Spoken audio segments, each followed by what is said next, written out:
Today we're going to look at the £270 drone from DJI and ask if it is any good or just a marketing exercise to sell a few more drones using up spare parts at the DJI factory. Can it handle much of the same workload of the Mini 2 can?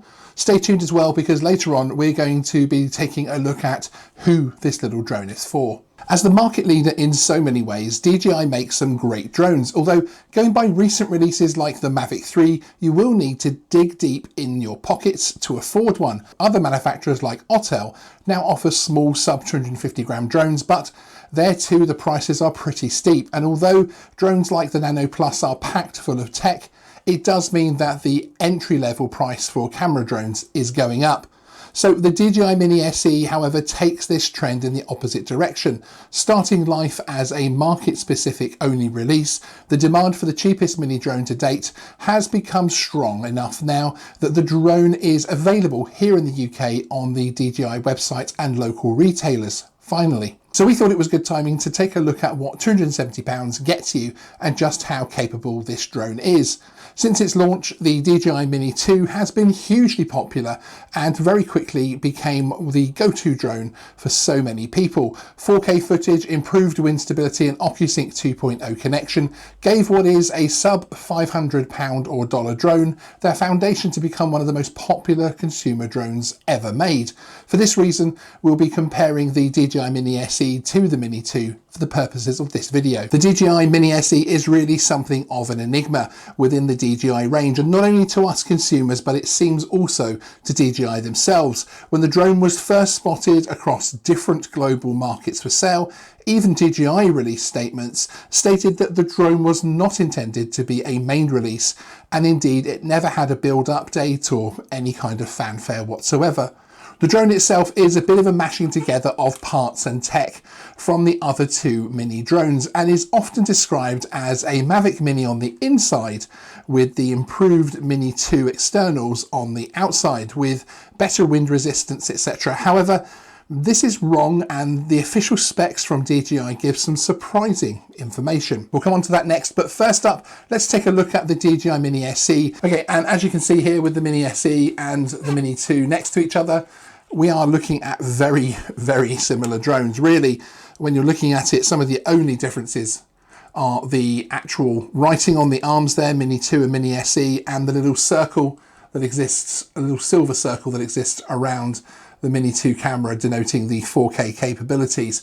But otherwise, in terms of the external look, it's certainly, things look very, very similar all the way down to those motors. The SE does enjoy the same high quality build as the Mini 2. As you can see here, it's all very, very solid. They've kept with the solid arms again. They haven't reverted to the Mini 1, which had the little bits of foam inside the arms here to help with weight, but never really felt like they were a quality product from that point of view. And again, unlike the Mini that had the stickers, these little vents here are actually vents that will help with the cooling. Same story at the back here with the USB-C connector. Obviously the Mini one has the micro connector, which is always a little bit frustrating. Okay, so that's the drones themselves. Now the next key difference is really here in hardware terms is actually these little babies, the controllers. And just as we've obviously got used to this controller with everything from the Mini 2 to the Air 2, Air 2S and Mavic 3, you know, it is a chunky controller. I wasn't sure about it when it first came out, but I have to say I am now a confirmed fan of this. So we've got used to this, and obviously the phone will sit inside here, connects very easily, and the OcuSync connectivity is really, really reliable. I'm a big fan of this controller, I have to say, even just the sort of the grippy nature of the back panel here as well. Now with the Mini SE, you are effectively downgrading yourself as well in terms of the controller, going back to the old format.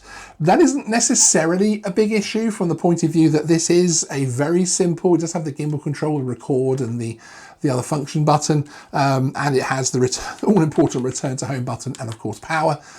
But Beyond that, there isn't anything really to this, and it's obviously a basic Wi-Fi controller. It is really starting to show its age in terms of design, but there is something simple about it. It is very usable, it is very reliable, and it does sort of bring back memories of some older drones like the Mavic Air and previous to that.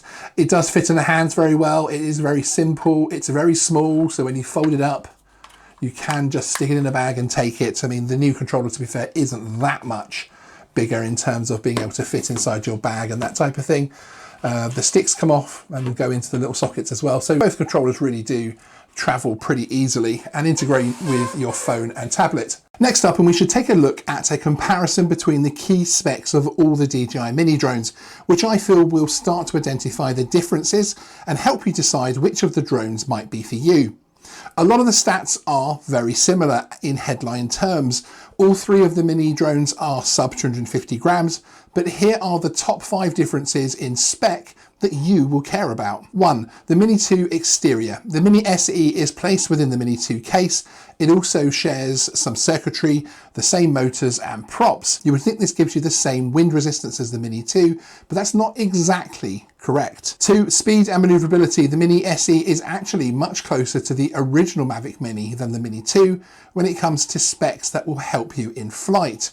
As you can see here, the max speeds in terms of things like ascent, descent and overall speed are the same as the original Mini, so you're not going to get any particular benefit here, and the Mini 2 specs are pretty dominant. 3. Wind speed resistance. This is something that has been talked about so much. The Mini SE has the motors and body of the Mini 2 and therefore the wind resistance too. Again, that is correct, but when you dive deep down into the specs, it isn't as impressive, quite as impressive as you might think. The original Mini was rated as scale 4 in terms of wind resistance, meaning it could withstand a wind speed of around 8 meters a second, so just shy of 18 miles per hour. The Mini SE does have an uplifted scale 5 rating for wind, but this is dealt with on a sliding scale, this time of 8.5 to 10.5 meters a second. So the baseline is not much of an improvement over the original Mini, with a potential uplift of 2 meters a second. Number 4, the transmission power in the Mini SE is the exact same model numbers and strengths as the original Mini. This means you have Wi-Fi connection between you and the drone, not the enhanced version we all know as OcuSync, which the Mini 2 has the 2.0 version of. This is fine for most visual line of sight flights for such a small drone, but be aware of interference. One reason many people will purchase the Mini SE here in the UK is the fact that it is a sub 250 gram drone and can be flown in town centres without separation to uninvolved people and even flown over people. Now, if you've ever had the issue of walking to the other side of your house and noticing your phone's Wi-Fi internet is a little slower, or when you leave your house and your home Wi-Fi signal is clinging on, this is similar to the type of connection the SE has with the controller. So the more Wi-Fi and signal interference in an area, so like a town or city centre, the more chance you could get disconnections or video breakup. Number 5, camera capabilities. This is the first and arguably main section of real difference. Although the sensor size and effective MP size is the same, and the field of view is 83 degrees across the board, it is the resolutions and photo modes that create true difference between the Mini SE and the Mini 2. The SE enjoys the same restrictions as the original Mini, with maximum video resolution of 2.7K and no RAW on stills. So with those key specification differences, you are left with an entry-level drone that can gain you some great footage for personal use. Who does this mean the SE is for? Well, just before we talk about that, let me know in the comments below what you think of this little drone. Did you buy a Mini? If so, which one?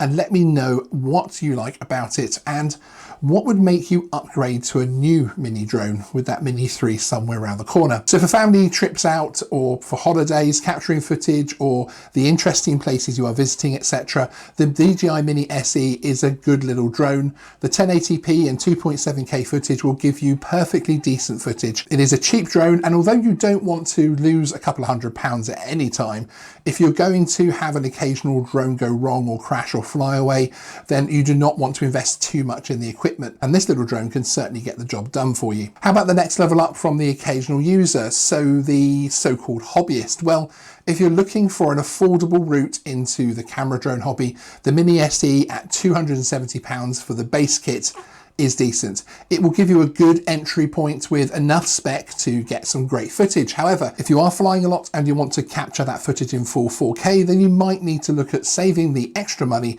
to get yourself a Mini 2 at around £400 upwards, depending on the package. This is very important, especially if you think you'll stick with the sub 250 gram drones, because although the Mini 2 is a nice upgrade, purchasing an SE first might end up being a little redundant, as it only keeps you happy for a few short months. However, if you think your next drone after this starter unit will be something more substantial like the A2 CofC Lite Plus or even the Mavic 3, etc., then this is a great starter place because the financial cost of errors and crashes will be much lower. You've also got a small drone in your camera kit as well for the future. Professionally, I do not see much use for the Mini SE, perhaps if you are looking to get some simple shots or basic footage for a client, but really the level of data capture on this drone is just too low.